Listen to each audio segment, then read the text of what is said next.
Welcome to Planet Geography. We are going to tackle waterfalls today. There are a lot of similarities between waterfalls and bays and headlands. And the main reason I say that is because they require us to understand there are two different types of rock. Hard rock and soft rock. And how are they different? The only reason they are different is because they have differing rates of erosion. Okay? You can't understand this process if you don't understand that soft rock is eroded and retreats faster than hard rock. Okay? So, what happens? Obviously, we have our river traveling from source to mouth, from the upper course to the lower course. And that's something worth mentioning. This is found in the upper course of a river. And so therefore, if the exam question is explain the formation of a landform in the upper course, 90% of kids will write about waterfalls. So what happens? We have our waterfall traveling. It has great velocity, and it will start to form erosion, okay? What happens at the base of the waterfall, at the bottom, erosion will take place.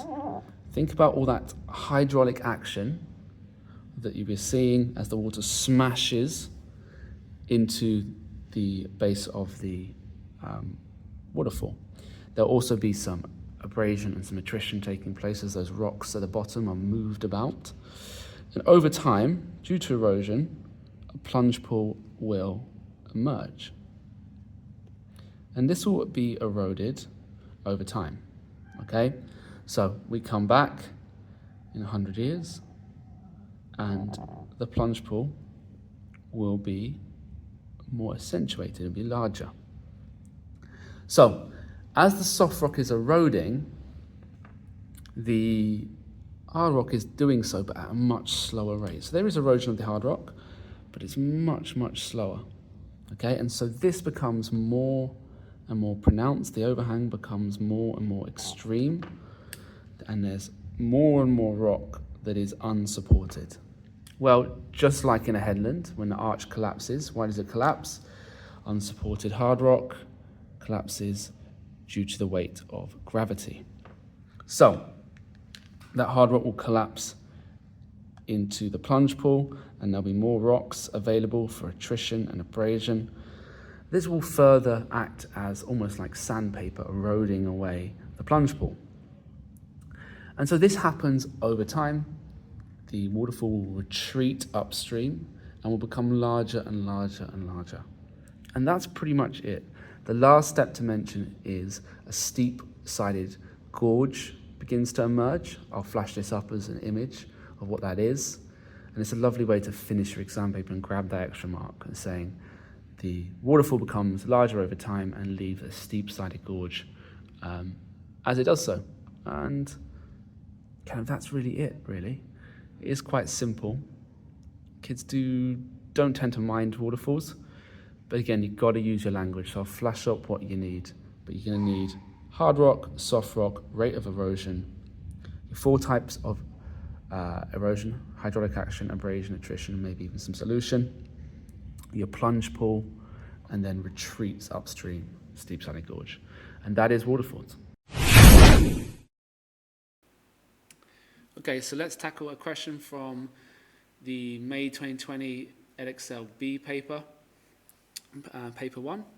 Again, if you're doing a different course, it should be really relevant as it's a physical process and it's an exam question, so they're going to be very, very similar. So here is our mark scheme on waterfalls, or here is our question. Bug it if you can, so pause the video and bug it if you've watched previous videos. If you haven't, I'll explain what bugging is. Box the command word. Explain. Underline the keyword. Really, waterfall and formation, okay? Maybe processes, but really this is explain formation of a waterfall. We then glance at the marks. We see it's a 4 marker, so we need a point developed 3 times to pick up our 4 marks.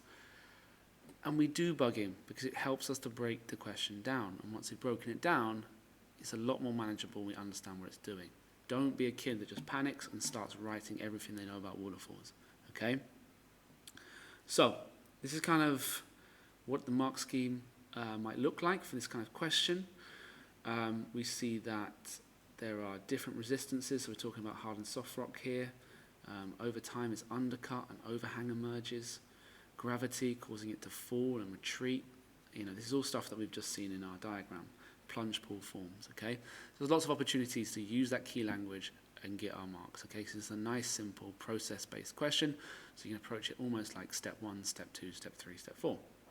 So here's the connectives I believe would help you structure a really good answer to this. So one blank is, we're going to go for reason. It could even be process is. Your point's going to go in here because, as a result, this means that. So we've got 1 mark for the point and then another marks for further, 3 marks for further development. So one reason is the presence of hard and soft rock. So we're going to get a mark there because soft rock erodes faster than hard rock, and so they erode at different rates. We're talking about the rate of erosion here. For me, that's enough for our 2nd mark. As a result, the step forms in the riverbed, and the harder rock is undercut by processes like hydraulic action and abrasion.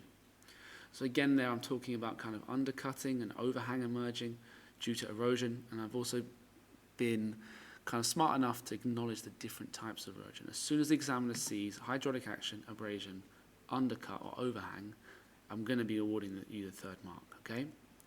This means that an overhang is created which eventually collapses due to gravity, forming a plunge pool. Again, at this point I've got 4 out of 4, and I'm just going to keep going to ensure that I get all the marks. At the base of the waterfall, causing it to retreat upstream over time, forming a steep-sided gorge. I've almost done too much there, but it's an insurance. I'm guaranteeing that I get the marks. If you're running out of time, you could maybe get them full marks with something a little bit shorter. Okay, but again, as always, we combine our point, hard and soft rock, with our connectives and our key language, and we're going to do very, very well. I mean, if those are the 2 things you do in your exam, use connectives and key language, you're going to be getting the upper, higher percentages of the paper. All right, I hope you found this useful. Like and subscribe if you did. It helps with the motivation, and I will see you next time.